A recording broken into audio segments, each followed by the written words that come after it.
Laurel Cosley joining us now, and Laurel is the founder of the Children's Wellness Conference here in the Halton region. She has a background studies with children and children development as well. So Laurel, thanks for joining us here today. And first, let's talk about the conference itself and what people can expect to do or see while they're there. Sure.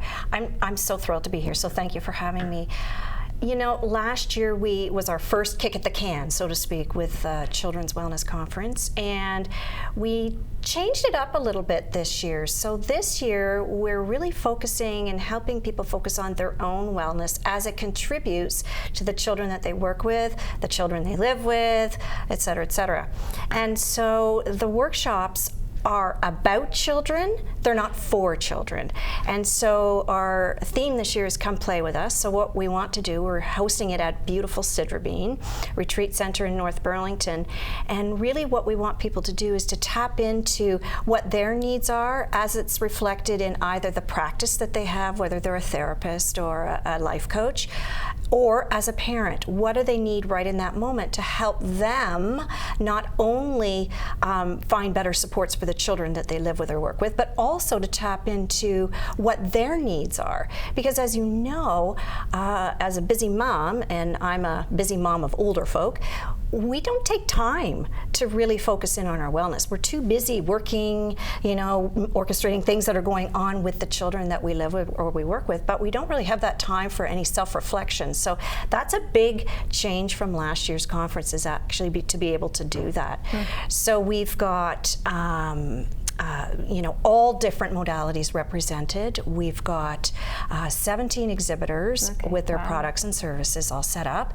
And some of those exhibitors are actually going to be hosting the workshops. We've got 3 segments of workshops. There's 5 to choose from in each segment, so there are 15 workshops. And we round out the day with a wine and cheese. What else can I say? And we also have our panelists there that are going to be tackling some of the tougher subjects around the LGBTQ community. Okay, great. And so when you're looking at the exhibitors or the play camps or the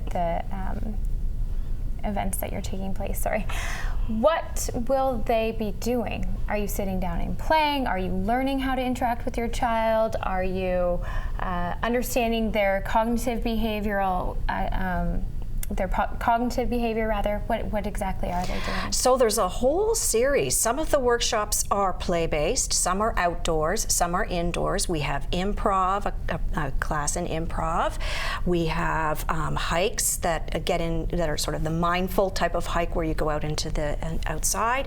We've got a workshop revolving around happiness and sort of the theoretical that's around happiness. We have an assessment, someone from the assessment field that can help with children that maybe are struggling and you don't know whether or not that child needs an assessment. So it's a whole gambit of experiential learning opportunities for the people that attend the conference.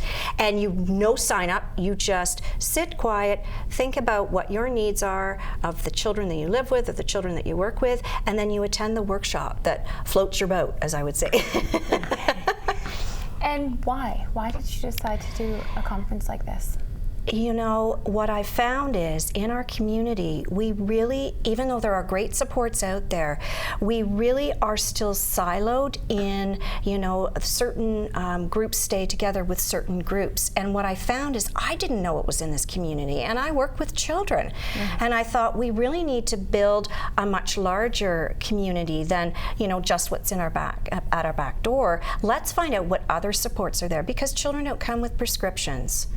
You know, we don't know what works for one child may not necessarily work for another child. So it's really important that we have in our toolbox, you know, a whole whack of supports and services and products that maybe our children could benefit from to help better support them mind, body, and spirit. Great. And lastly, talk to us about why you've decided to go ahead with the LGBTQ plus community as well. As the focus. It's a great question. I found that in my connections with children and families, we are struggling to find supports, whether it's the under 6, because we now know that some children are identifying as young as 3, and for the older group as well, sort of the young adult may have not had the confidence to be able to express, what they were going through. So it's a huge demographic that I feel is vastly underserviced, and so that's why the panelists are going to be there to talk about, how can we build an inclusive community to address